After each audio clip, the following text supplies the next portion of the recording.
I found a Doberman puppy hanging in my freezer. What happened next destroyed me. I've seen terrible things in my life. Truck collisions on Highway 89, wildfire lines licking the edges of Flagstaff kitchen accidents that kept me awake for weeks, and yet nothing in all those years prepared me for what I faced that morning. Nothing in my bones, my memory, or my sense of humanity sharp enough to cushion the blow of that first sight. I opened the steel door of the freezer in Brooks Smokehouse, expecting nothing more than the usual bins of brisket, trays of ribs, stacks of frozen meat lined up like soldiers at attention, and the cold air slapped my face with the familiar indifference that people in barbecue learn to live with. And then, in a fraction of a heartbeat, I knew something cruel was hiding inside that fog of frost. Nothing felt right, because hanging between two meat hooks, suspended between two massive slabs of brisket, was a small body swaying in the dim chill.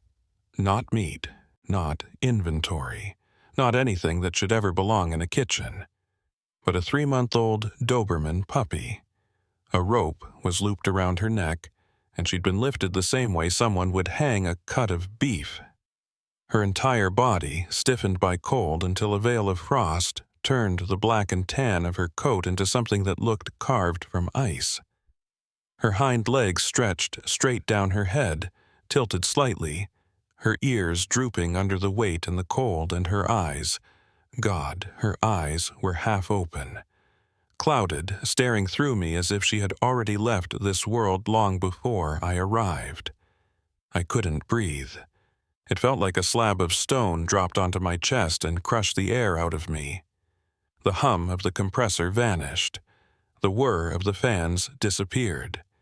Even my own breath slipped out of my awareness until all that remained was a silence, one of those American silences people only hear at the edge of cruelty, the kind that isn't peaceful but empty, in a way that tastes like a crime. In that instant, I was no longer Ethan Brooks, the barbecue man from Flagstaff, no longer the 48-year-old who woke before dawn to smoke meat for 20 years. I was just a human being standing inside a freezer face to face with a brutality I could not accept. And I knew instantly someone had brought her here, hung her here, and meant to let her die like an object no one would miss. No living creature deserves that. Least of all, something so small. I lunged toward her, my boots slipping on the frozen floor, my hands shaking so badly I could barely grip the rope, as the skin of my fingers stuck to the ice on the knot. My own breath came out in ragged bursts, harsh and broken, like I was fighting the dark itself, fighting horror, fighting a kind of evil I couldn't believe had walked into my shop. And when I finally got her down, her body was cold as metal, rigid enough that I thought she'd been gone for hours, and I held her to my chest with a grief that felt like lifting a child from the hands of a killer. But then, just as I turned to run out of the freezer, a sound detonated behind me. Bang! The freezer door slammed shut, not a normal close, not a pressure pull, but a shove hard, deliberate, malicious, and darkness swallowed us whole. The air thinned, the temperature carved at my skin like a blade, and a single, enormous truth crashed into me. Someone locked me in here. Someone didn't want either of us walking out. That was the moment I understood this morning wasn't going to be just a rescue. It was going to be the worst nightmare of my life. When the darkness of the freezer folded shut behind me, and the cold sliced across my skin like a blade, I realized something I should have known long before, that this was no ordinary morning of barbecue. That this was the moment the quiet mask I'd draped over my life finally ripped apart. I needed to understand why that moment split me in two, and to do that you have to know who I am.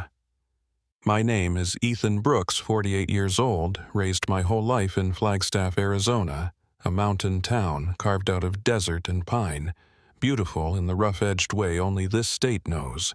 And I run Brooks Smokehouse, a small BBQ shop off Highway 89, that's more weathered wood and smoke-stained walls than anything fancy, a place where I slow-cook brisket overnight under the Arizona moon. And of all the things I love, hickory smoke, cobalt mornings, weak Walmart coffee, I love dogs, always have. I grew up with dogs, strays, wandering mutts. Neighbors' pets that drifted toward me like they knew the truth before I said a word. And maybe they did. Maybe they saw the kind of man who wouldn't hurt them even on his worst day. I never turned a dog away. Not the one I found near the Winslow dump. Not the one trembling on the shoulder after a storm. And people say dog lovers are sentimental. But I don't know. I just know there's no creature on earth more honest than a dog. Maybe that's why the sight in the freezer, a tiny Doberman, hung like a cut of meat, shredded me into 100 pieces. I'm not the panicking type.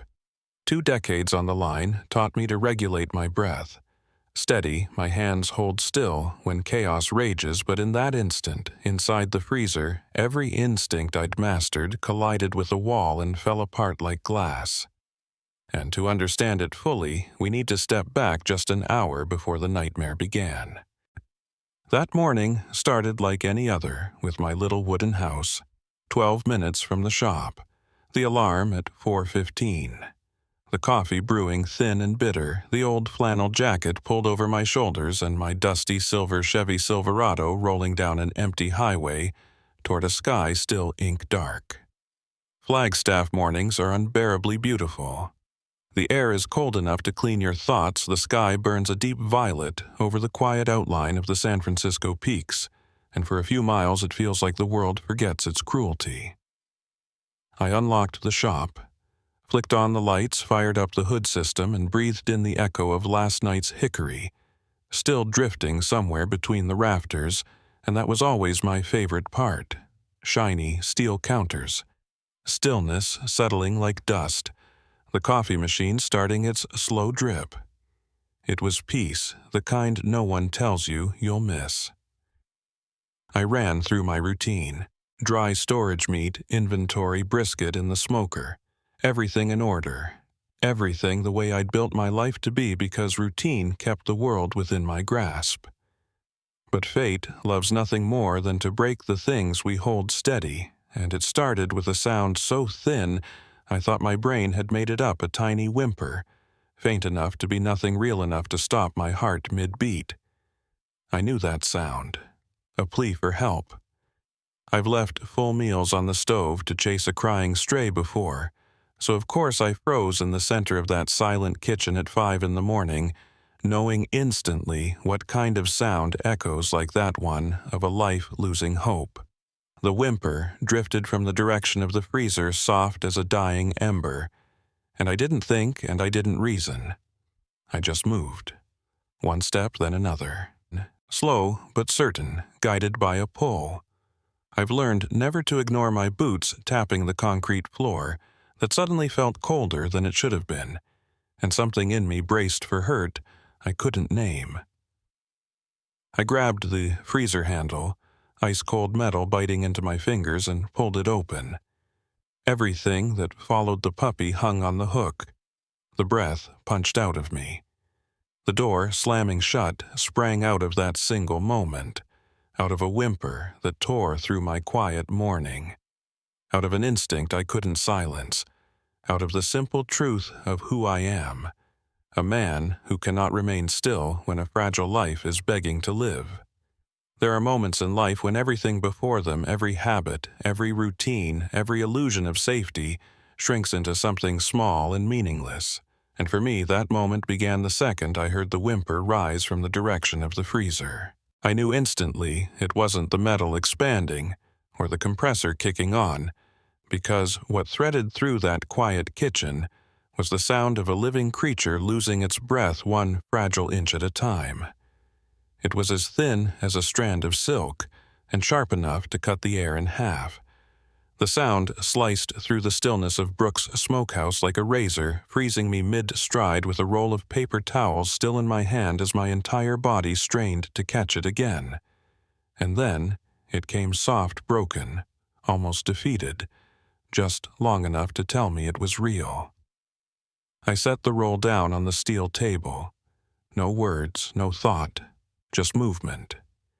The kitchen I knew so well felt altered under the pale hum of the fluorescent lights overhead, a washed-out green that cooks like us grow used to, but that morning carried a coldness I couldn't ignore.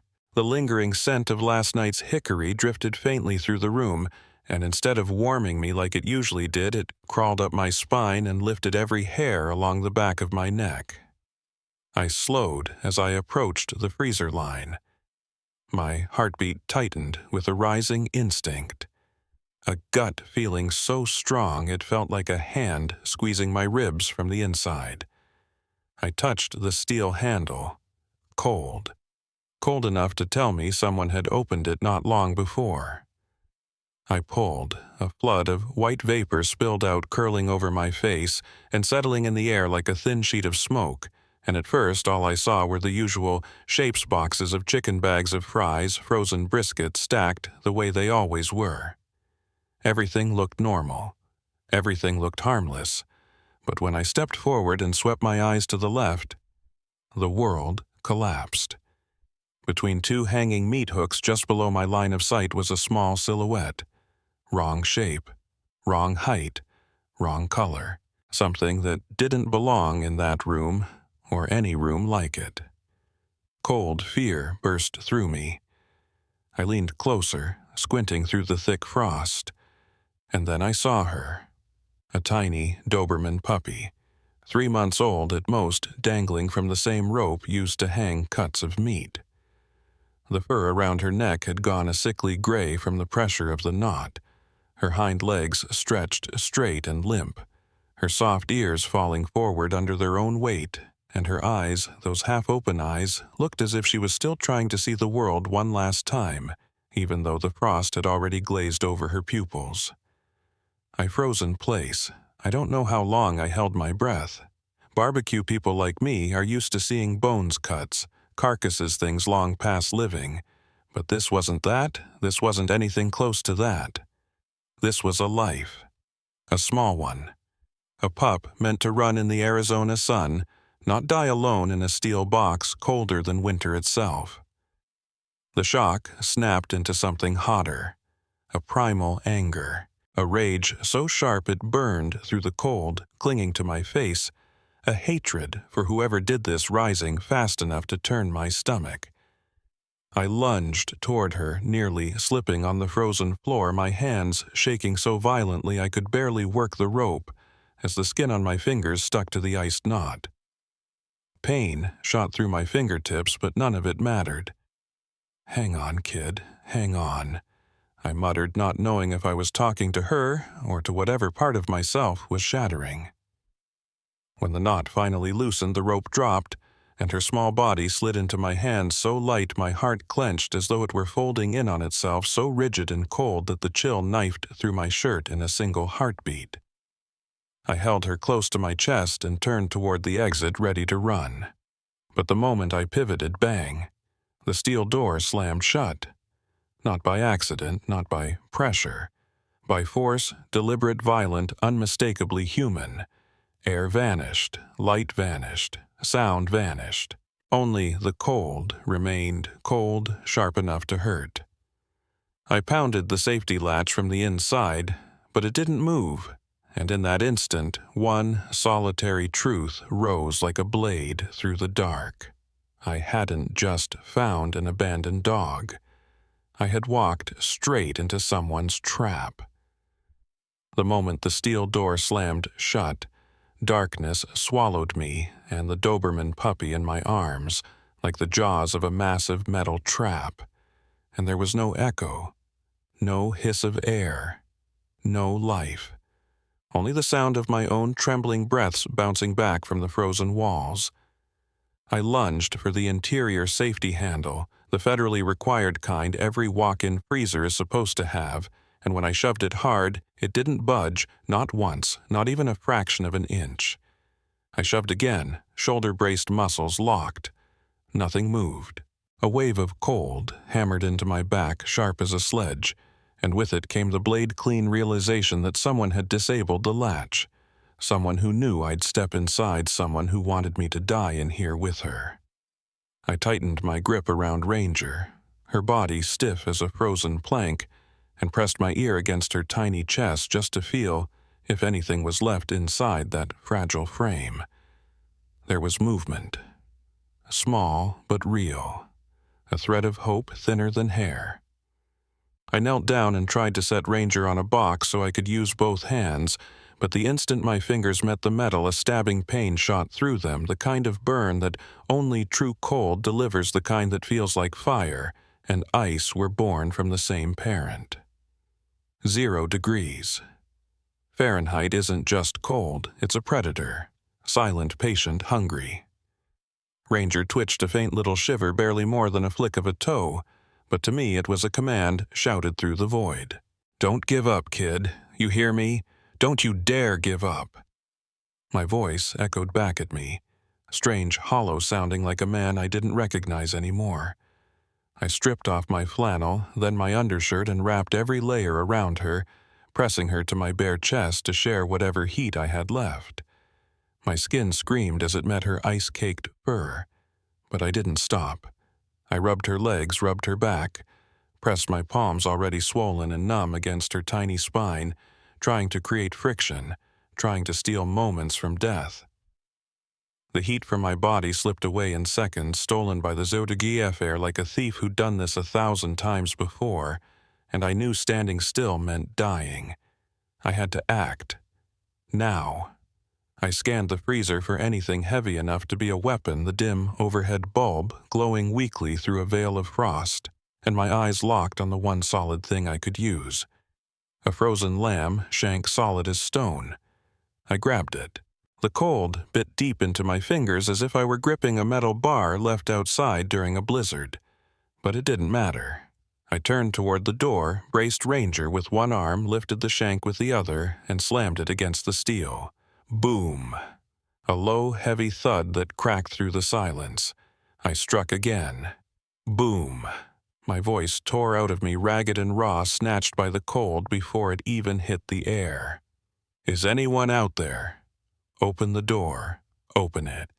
And no reply. Only the steady hum of the compressor, cold, mechanical, and heartless like the person who had trapped us inside. Ranger whimpered in my arms. A tiny sound. But it was life. I hit the door again, yanked the latch, shouted until my throat scraped, and every failed attempt chipped another piece of hope out of me, but I kept going, because if I stopped, she would die, and maybe so would I. Time inside the freezer stopped being minutes. It became a kind of endless dark where every breath was a fistfight. My legs numbed. My fingers jerked uncontrollably. My teeth clattered like loose glass. Then the real shaking began. Not normal shivering. Dangerous shivering. The kind that warns of stage 2 hypothermia. "No, not yet," I whispered, pulling Ranger tighter against my heart. And that was when, through the compressor's droning hum, I heard it. A sound, small, a footstep. Someone outside. I froze. Held my breath. Then a familiar voice punched through the steel. "Ethan, you in there?" "Miguel." "Oh God, Miguel." I almost sobbed as I yelled back, "Here, I'm here. The door's stuck. Get it open." I heard the exterior handle jerk hard. Miguel swearing in Spanish metal grating. Then crash. The door flew open. Light blasted in like fire. And with it came warmth, thin but heavenly. Miguel stood in the doorway, face white with panic. "Jesus, Ethan, what the hell happened? And what is that in your arms?" I clutched Ranger, tighter lips so blue the words barely formed. "Vet," I rasped. "Vet, now?" Miguel didn't ask another question. He just nodded.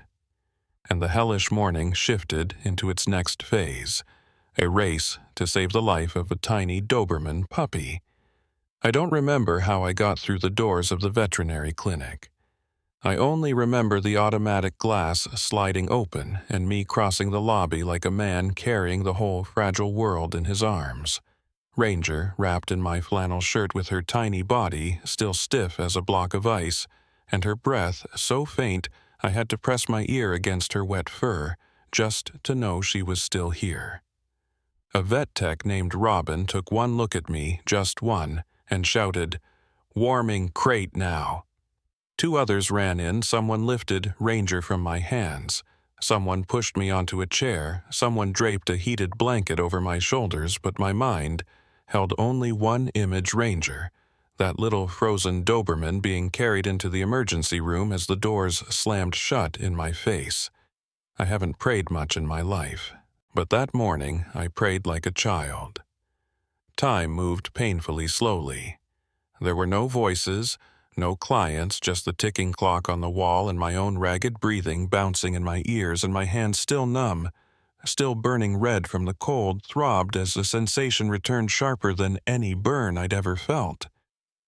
10 minutes passed, then 20, then 30. I checked my phone but couldn't read a word. Every letter blurred into a gray smear, while something heavy and shapeless sat inside my chest. Fear mixed with guilt, mixed with the strange ache of a loss that hadn't happened yet but already hurt. Finally, the emergency door opened. A middle-aged woman in a blue scrub top stepped out, Dr. Harper, and the moment I saw her face, my breath caught. She sat beside me, her eyes tired but impossibly kind. "Ethan, I'll be honest, this little guy is very cold. Extremely cold. His body was almost completely frozen when you brought him in." I swallowed hard, my throat so dry it felt like sand grinding down my spine. But she continued, "He still has a chance. We're warming him slowly. Anything faster could stop his heart. He's on fluids, heat support, and monitored constantly." A whisper escaped me. He's alive." She nodded. Just one small nod. But it rose inside me like a sunrise. 2 hours later, Robin guided me into the recovery room. Ranger lay inside a warm incubator glowing with soft yellow heat, her fur fluffed from drying a tiny IV taped to her leg, her breaths heavy but steady. I placed my hand against the glass, feeling the warmth haze the tips of my fingers. "Hey, kid," I whispered, barely audible even to myself. She didn't react. No blinking, no movement, but the simple rhythm of her breathing loosened. Something knotted deep inside my chest. Dr. Harper stood behind me and said, "Keep talking to her. She can hear you. It's like babies, they know who's near." So I sat beside her, letting the heat wash over my face, and told Ranger every pointless thing I could think of about Brooks Smokehouse, about the dogs I'd had before, about how I wasn't going to leave her alone, not today, not ever. I don't know how long I talked, maybe an hour, maybe more. But when I finally stopped, I saw it a tiny motion, almost nothing, just a soft twitch at the corner of her mouth. Then a deeper breath. I shot to my feet. "Robin." She moved, she moved. The whole team rushed in, and Dr. Harper smiled, that rare kind of smile people earn only through long battles. "She's coming back. Slowly but surely." I returned later that afternoon, and seeing her curled in the warm bed with her ears drooped and her little legs tucked in like she was holding a dream close to her chest. It was like someone loosened the tight cord around my ribs. She was fighting, a tiny warrior, a life refusing to give up even after being thrown into the coldest hell. When she opened her eyes for the first time, a faint glint of dark brown slipping through heavy lids, I froze, afraid that breathing too hard might break the spell. But she looked straight at me, not long, just a few seconds, enough to form a sentence without sound. "I'm still here." I placed my hand on the glass. "I know, kid. I'm here too." That moment, that look, was a red thread pulling the two of us together, something I couldn't explain even if I tried, something that told me without asking that I wasn't letting her walk back out of my life. Ranger didn't just survive. She chose to, and she chose me. I left the clinic at 1 in the afternoon with a relief deeper than anything I had ever felt in the morning light. But the moment I sat in my truck, that feeling was pushed aside by a tight, rising anger sitting just behind my sternum like something refusing to be swallowed. Ranger was alive, but the biggest question still lay there, silent and heavy as stone. Who hung her up, and who locked me in the freezer? I couldn't ignore it. I couldn't think about anything else, not even for a breath. And when I returned to Brooks Smokehouse, the kitchen had slipped back into its usual noise, the clatter of knives, the scrape of pans, the rhythm of a life that had existed before the freezer door closed. I heard everything, but it all felt far away. I went straight to Dave, my morning shift manager. "We need to check the cameras." I said, no hesitation, no softening. Dave read my face for a single second and understood this wasn't routine. We stepped into the back office, a cramped room smelling of paper and stale coffee, and he pulled up the footage, rewinding to around 3 a.m. My heart stopped. Literally stopped. In the rear door camera angle, Tyler appeared. Head down, shoulders tight, carrying a moving burlap sack in his hands. He glanced around, opened the freezer, stepped inside for 8 seconds, then walked out empty-handed. I turned my head away as my stomach twisted. Dave kept rewinding. 5:06 a.m. I entered the freezer. 5:06:14. From the shadows behind the shelf, Tyler emerged silent as a ghost made of cold breath and bad intentions, and he walked to the door, checked the hall once more, and pushed the door shut with force. Then he reached into his pocket, pulled out a small metal shim, and jammed it into the safety latch so it couldn't be opened from inside. Then he walked away with a posture so hollow it chilled me more than the freezer ever could. No remorse, no tremor, no soul. I heard my own voice speaking thin and distant, like it came from somewhere outside of me. That was meant to kill me. Dave didn't speak for several seconds, then he placed a hand on my shoulder and said, "We'll call the police. Right now." An hour later, 2 Flagstaff officers walked into the kitchen. I stood near the fridge, hands still trembling faintly, while Tyler chopped onions with the same slow, steady movement he always used. And when the officers approached him, he only lifted his eyes flat, vacant, the kind of stare that no longer knows the difference between right and wrong. "Tyler Whitman, yes. You're under arrest for animal cruelty, endangerment, and suspected attempted homicide." He didn't argue, he didn't shout, he didn't even blink. He just existed there like an empty shell moving through a human shape, and as they walked him through the kitchen hallway, he looked at me just for one cold second, and the stare was the same dead frost I felt in the freezer that morning. I looked back, not in hatred, only in emptiness, like staring into a person-shaped void with nothing living inside it. That afternoon, I returned to the clinic. Ranger lay tucked in her warm bed, her breathing steadier, her coat dry, her soft ears folded against her head, and when I stepped near the incubator, she opened her eyes, and the world stopped moving. She recognized me. She knew I came back. She knew I chose her. When I lifted her, it was the first time her body didn't feel like carved ice, and she pressed her head into my chest with a soft, tiny breath that felt like forgiveness.